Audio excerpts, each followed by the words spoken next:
YouTube people. Hello, my peoples. Hello. Hello, hello, hello. What's happening? What's happening? How y'all doing on this Thursday evening?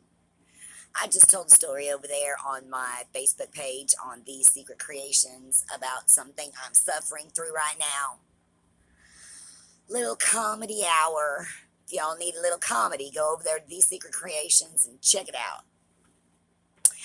Now, the last story I told y'all was about the first time that I OD'd. And then I told y'all I was going to tell you about the second time. But here's the problem. The second time was not that memorable. I started thinking about it, because you let these things go. And then when you start doing social media and you start recalling all these stories, it takes you back and it's kind of cathartic and all that stuff. And I'm sure it's going to help me in the long run. But it's hard to remember all of these things that, you thought you let go of. And I don't write the story out, anything that I'm going to talk to y'all about. I just come out here and wing it and, kind of use my memory and see where it's going to go. I don't want to spend a bunch of time preparing and writing it all down. I just, bring it up as I recall it. So sometimes while I'm talking to y'all, things will come up and I'll remember different things. But I knew ahead of time that I was going to have to tell you this story tonight, and I'm like, I know when the last 3 times happened. I know where I was when those happened, but I was trying to remember, where did that second time happen? It didn't happen in Florida. It didn't happen until I was back in Dallas, Texas, and there used to be a horrible, horrible hotel that I think they finally condemned. I believe they finally condemned it, called the Circle Inn. For anybody who's local and lives around here, everybody knows that nobody goes to the Circle Inn because they're from out of town and they're just staying there. Only certain things happen at the Circle Inns, at the Deluxe Inns. You know what's going on. And that was one of those times when we haven't gotten into this yet. So let me preface y'all by saying, when I came back from Florida and came back to, around this Dallas area, I had some type of a normal job. I don't remember what it is right now, but some type of a fast food job or something. And then further on down the line, I don't want to go into all of the details, but I ended up having to dance again because I needed money. And when you need money and you have danced before, you're aware of how much money you can make in a night, which can totally turn your life around, where if you go get a job at a McDonald's or somewhere and then you wait 3 weeks to get paid, and then that's only for the first week that you work there, and then, you know how it is.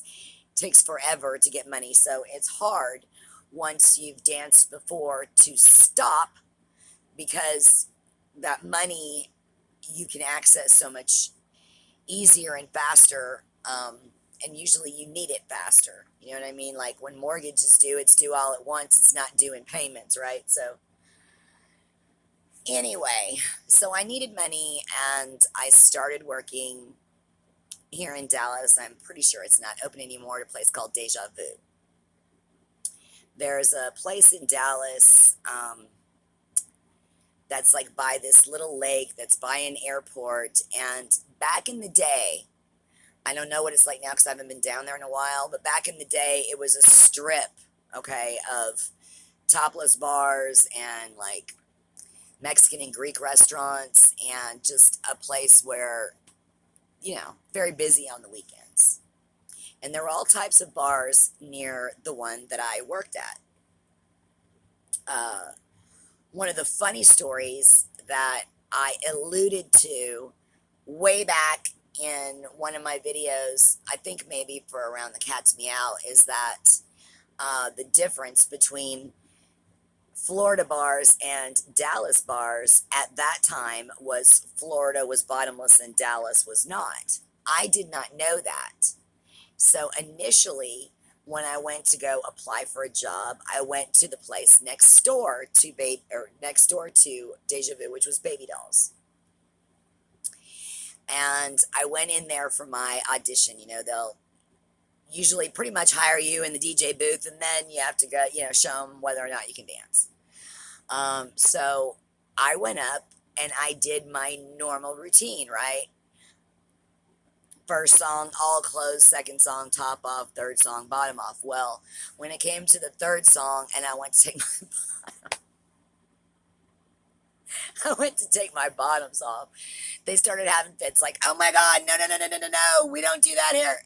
Needless to say, I didn't get hired there, so I went next door and I got hired over there. Now, that is the same place that I was working when I got into the car wreck with the pimp that bailed on me. That is the same place that I was working when this happened. Now, once again, let me preface this with you can't just, at least I cannot. Perhaps some people can. I believe it's a very small percentage can dance sober. Just stone cold sober, just walk up there and just do your thing. I cannot. I needed to be pretty gone. And I'm not a big drinker, never been a big drinker. And a lot of the clubs don't like for you to drink. They want you to get people to buy drinks for you, but they don't want you to actually drink them. Because you can get sloppy and all that kind of stuff. So there's one particular thing that is good for that particular career, and that is that white stuff that is not Pepsi that we know that I already had a problem with. So, very frequently people would come by and do you want to go for a little ride around the block? And you would go for a little ride around the block so that you could come back and dance better. Well, all kinds of offers would come through, okay, when I worked at these types of places. You can just imagine, right? And there was one particular night when this couple came in, and couples came in all the time. That's not the big surprise here, but this particular couple, they were married, and she was going to school to be a pharmacist. And they always had a lot of that stuff. You know what I'm saying? And they would take me, we would go to these jacuzzi places after work and stuff like that. They have a lot of those in Dallas. I don't know if they have them anywhere else. That can lead us to our next story, or perhaps, I don't know. I have so many to tell y'all, I don't know how to organize them. But there was a place in Dallas that I called the Tub Club. It was actually called Executive Spa. I called it the Tub Club and has spent several fantastic years there. And I will tell you some stories about the Tub Club some other time. So back to the story. So these people would come in, I'd say frequently. And the female and I developed a friendship relationship and also a party relationship. Like she would say, "I'm going to go, party. Would you like to join me?" And I'd be like, "Yes, I would." So on this particular occasion, we were at that Circle Inn. I think we were picking up something there or something, and ended up staying the night. And then, you meet other people in the complex, and then it turns into these kind of room swapping giant parties. And, they go all night, and some people are playing cards and some people are dancing. And there's all kinds of stuff going on. And I think it was one of those particular nights that I did it again. I have very, very, very vague memory of this. When I was trying to remember when the second time happened, I can only remember coming out of it, and I can remember the room that I was in. So I know that I was in the Circle Inn. I don't remember the people that I was with. I don't remember how it happened. I don't remember how I woke up. I don't remember what happened after that. I just know that it happened. That's all I can tell you about that second time. I do know that I don't know if it was the same instance or if it was a different instance, but it was that same hotel. And, when you go into dance, you usually have a lot of stuff with you, all of your clothes, all of your shoes, different size curling irons, wigs, outfits, whatever you're going to wear. There's like all your makeup. There's a lot of smell good perfumes, like all that stuff. So you have a lot of stuff. So when she had picked me up from work or whatever, I had all my stuff with me. And when we went into the motel, I had all my stuff with me. Um, and at some point during all of that partying, room swapping, whatever, my stuff disappeared. Now, since you don't know me, let me give you a little insight. Not a good idea. Not a good idea. I am much more calm than I used to be. I am much less dangerous than I used to be. I've never had a criminal element in me, but I am, I don't take flack. Okay, let's just put it that way. And if you took my stuff, I don't care if you're a football team or whatever, like, I'm going to get my stuff back. Okay, like I'm going to get my stuff back. So I remember that I told whoever the person I was in the room with, like, you're going to get my stuff. Like, I don't know who took it. You must know who took it. Somebody's responsible. Somebody was here. Somebody knows who took it. And I'm staying here until it comes back. Like, that's period. And then we found out it was some girl that I didn't know. She actually lived there, but was gone to go do whatever it was she was going to do. And I was like, I don't care if it's 10 o'clock in the night or 2 o'clock in the morning. Like, that's all my stuff. I'm staying here till I get my stuff back, period. So I did.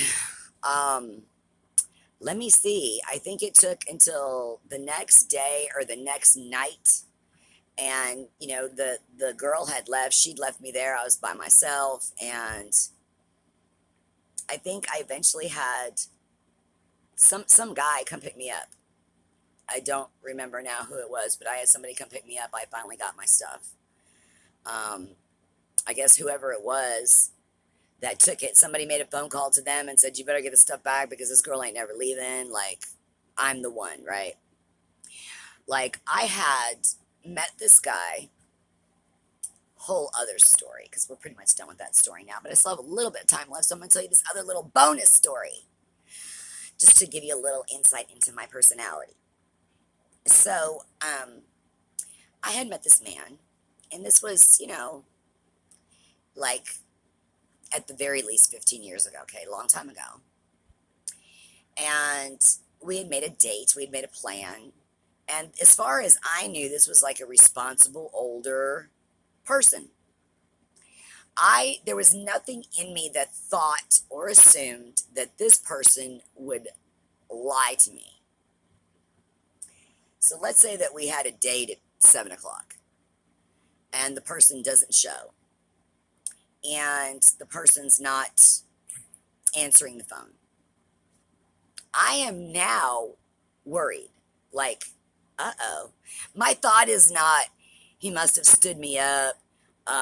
He must be out with somebody else. I'm thinking, uh-oh, something's wrong. If this person hasn't called me, something is wrong. So I drive over to their house and I see their vehicle in the driveway and I'm like, you have got to be kidding me. Now I'm pissed. So I start banging on the door. No answer. And the more that I bang and somebody doesn't answer, the madder I'm getting. Now I'm going to the other door. Now I'm checking windows. And it's a mobile home. So I know, like, if you don't answer that door pretty soon, I'm going to bust this door down. It doesn't take anything to bust these doors down. I will back kick it like a horse like you wouldn't believe. So I checked everything, and he must have been inside, like, uh-oh, she's going around, like, she's going to get in here, right? And God help him if I got in there. And I found him there, like, conscious and perfectly okay and capable of answering the phone or the door and just didn't? Yeah, right. So, eventually he comes and answers the door and he pretends like he was asleep. He's like, what's going on? And I'm like, yeah, what's going on? We had a date. You're supposed to be like, what's happening? You can't answer the phone. You can't call somebody. Like, you think you can just treat somebody any kind of way? Like, I am going off, y'all. Furious. And he cannot believe that I drove, like, because it's like 45 minutes from my house, that I drove that far and was going to those lengths. Just couldn't believe. He was appalled, like, oh my, I can't believe we're like, he drove all the way over here, like, just see if I'm okay. Right? Yeah. So anyway, he did everything he could to appease me and calm me down and all that stuff. I ended up staying the night over there, and we were boyfriend girlfriend for, I don't know, I'm just gonna go with like a year or something. It was a very, very short amount of time. A lot of different things happened in that time, and in the end, he ended up screwing me. Um, I I don't want to tell you the story until I get all of the details recalled in my head, because I'll just sound like trying to remember. But I had a vending business, and I had my vending business. I had sodas and I had candy machines, and so that's he ended up taking all my candy machines, my accounts. Yeah, men are so great, aren't they? Okay, so that's all for story time. Now I'm gonna see if I can get this phone turned around and show y'all this little painting I did a few years ago. Let's see if it will turn around for me.